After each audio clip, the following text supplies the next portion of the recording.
Hello and welcome to The Buzz. I'm Connor Stiff. And I'm Darcy Anderson. We have a great show lined up for you, so stay tuned, even if it is only to see my very poor attempt at rock climbing. But joining us now is musician Dave Rogers. Hi Dave. How you doing? Good, thank you. Yourself? Yes, I'm very well, thank you. How are you? I'm good, I'm good too.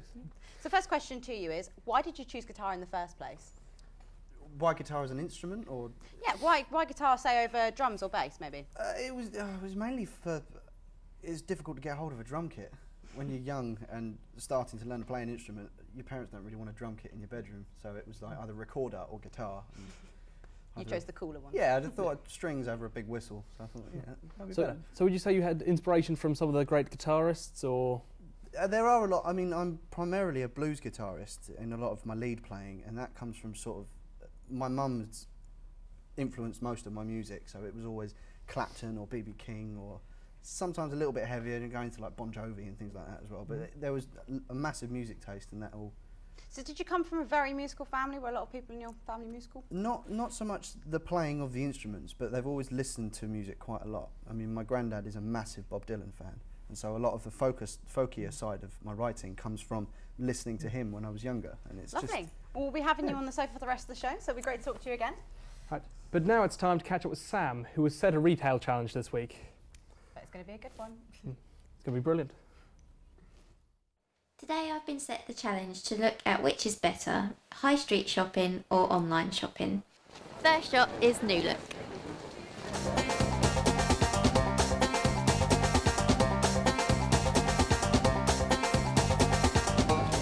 That was really good. People in there were really friendly, but unfortunately they didn't have anything in my size. So I've just found the dress on the New Look website that I was looking at in store and they didn't have my size.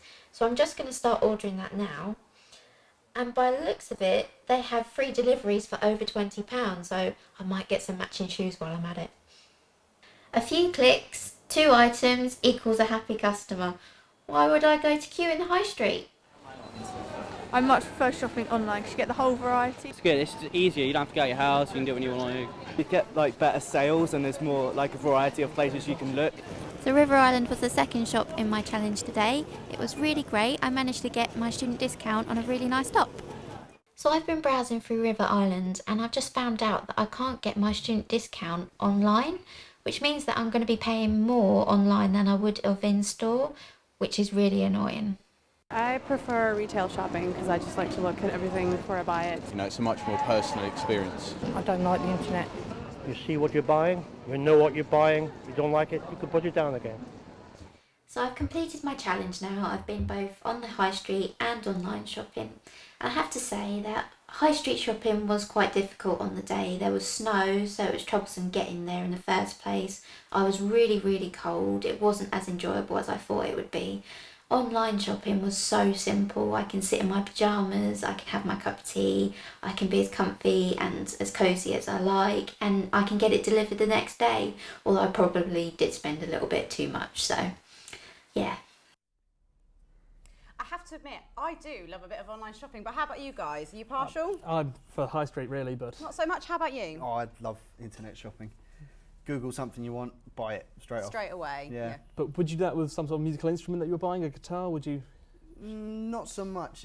It depends what sort of prices you can get. You need to kind of research it a little bit first, and you need to get the feel for an instrument, because if you buy it online, it could be something completely different to what it says on the tin. Well, I actually have a tweet here from John123 who wants to know how many guitars you have in total. I think I've got 7. That's a lot of guitars. Yeah, kind of, yeah, about 7 I think. Most acoustic, well, but they're all different. So there's the 12 string and there's a Spanish acoustic and the one I brought in today, and then electrics and loads of different types. Yeah. Okay, so when is your next gig in the area, other than, of course, later on in the today? area? I've been playing a few pubs recently, and I've got a couple coming up next week and the week after. But no big shows yet, nothing really. So where do you see your career going in sort of the next 5 years? Anywhere really. I haven't really had a life plan set out yet, so I'm still going to work as a technician and try and go that way. Try and go that way as well. Fair enough. Now, for many of us, getting home on a night out might be a very daunting prospect. Joining us in a minute is the man in charge of the Lighthouse, but first, let's see how vital this charity is to Canterbury. In 2007, and it was a joint project between Canterbury Baptist Church, which is this church here, and Canterbury Christ Church Christian Union. And it was an idea to try and help people out on a night out by helping to sober them up and give them a warm, safe place to go at the end of the night. The Lighthouse is open to everyone who's out in Canterbury between midnight and 3 a.m. on a Wednesday night, and generally that's students, and generally because of our location, that's in particular Christchurch students. I come to Tea and Toast because, like, you get a drink and a snack. Tea and Toast is epic, it's the best. I think that there should be more cities that do it because it gets the drunks off the street, it makes them sober up, and they need a lot of credit, these people. I volunteer because I really enjoy helping people. I think it's a really good project. I think it's really worthwhile because people get in quite a mess when they go out, and I think they're really grateful that there are people here to look after them and stuff. Everybody except me is a volunteer. I'm the only paid member of staff with the project, but everyone else who's here in one of these brilliant blue t-shirts is a volunteer who's given up their time completely free of charge. It's only once a week, sadly, for a lot of people, but when it first started out, it was only once a fortnight, so people are feeling quite lucky, actually, that it's here every Wednesday night during term time.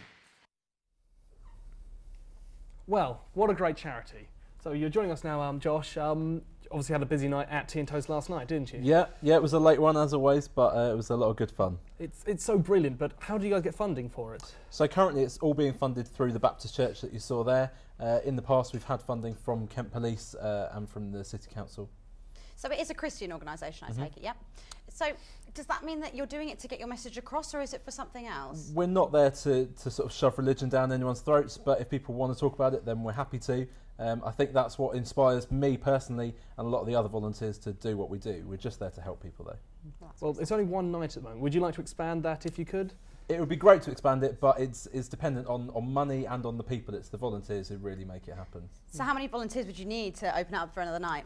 I'd be looking at maybe if we had another 20 or 30 on board, it'd be wonderful. But who knows? For now, I think we're doing a good job as we are. And a very important question for you guys. What do you like on your toast? Well, I love a bit of peanut butter. I'm a Marmite. Yeah. Marmite is controversial there. Controversial choices, guys. Right. Well, we all know how hard it is for young people to eat healthy and on such a small budget. So here's Kelly with another student surprise and show you how to cook a healthy student meal. I'm here today to meet Rob, who's been nominated by his friends to help him cook. I've got my ingredients. Let's go inside and meet him. So why do you think you've been nominated to have help cooking today? I don't know. I thought I was alright at cooking, but I guess if I've been nominated by my housemates, I guess they don't think I am. And what do you cook on a weekly basis, day-to-day basis? Mostly sort of ready meals, but I don't put them in the microwave, I put them in the oven. But yeah, I very rarely make anything from scratch or sort of try anything inventive. Okay, well I've got my ingredients. So what do you think we're making today? I'm guessing by the spaghetti, it's probably spaghetti bolognese. To begin with, preheat your oven at 200 degrees and boil some water in a saucepan. To prepare the ingredients, I showed Rob how to chop the onion, mushrooms and the garlic. We need to be finely chopped so it will mix in with the mince. We then added the mince to a hot frying pan. No oil is needed as the mince cooks in its own fat.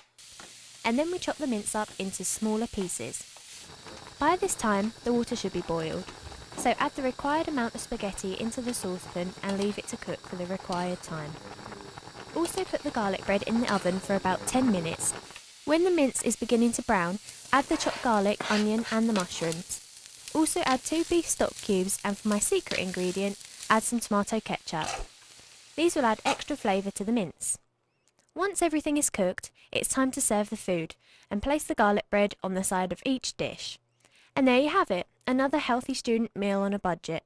Well, thank you for watching today, and next week we'll be with Becca, who doesn't know how to turn a microwave on.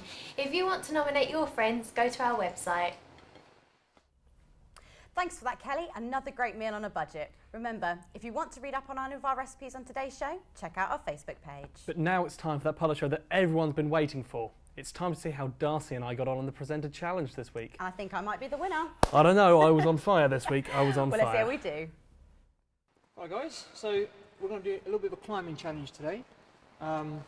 You're a climber? Yeah, definitely. You're a non-climber? I'm a non-climber. You should be fine. Right, so what we do, up this route here, very top blue is the goal. So straight up, I'll look after your belays, and then whoever gets up the quickest or the most style wins. Style and speed. What you got? Nothing. Yep. I really like the challenge, you know, it's sort of something I'm good at, you know, I've been rock climbing for years, you know, it's just going to be great fun really, you know. What else would we do in a gym like this? I've been watching Connor and he is incredibly quick, which is something that I don't have since I've never ever done this before. Muscle power will win this. The challenge itself is quite hard, so I'm not feeling great, but like I said, I'm up for trying new things, so yeah, why not? I'll have a go. That's the best I can do, I think. Rock climbing requires a lot of strength, which is something I just don't have. Considering I've never done it before, this is so much fun. I recommend this to absolutely anybody. I mean, just get up there. It's like a bit of a challenge, a bit of a personal challenge. It's really good fun, really good fun. Well, that was a bit of a challenge, but now our producer is about to announce the results to us. Drum roll, please. Drum roll, please. Okay, and the winner is... Oh! You were more experienced, though. Yeah, well, that's my power. Yeah. Well, thank you for joining us today, but I'm afraid that is almost all we have time for. Make sure to tune in next week when we will be joined by some professional dancers from the Canterbury area. But now, playing us out is our guest from earlier, Dave Rogers.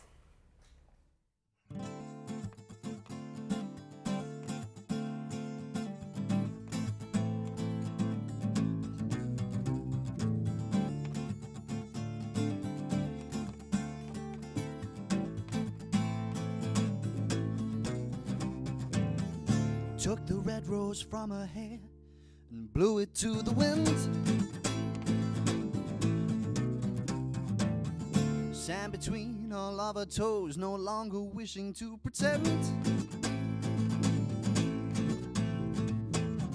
Tide is brushing away the footprints, and I hear her cry. Boy, I'm getting old before my time. Before my time.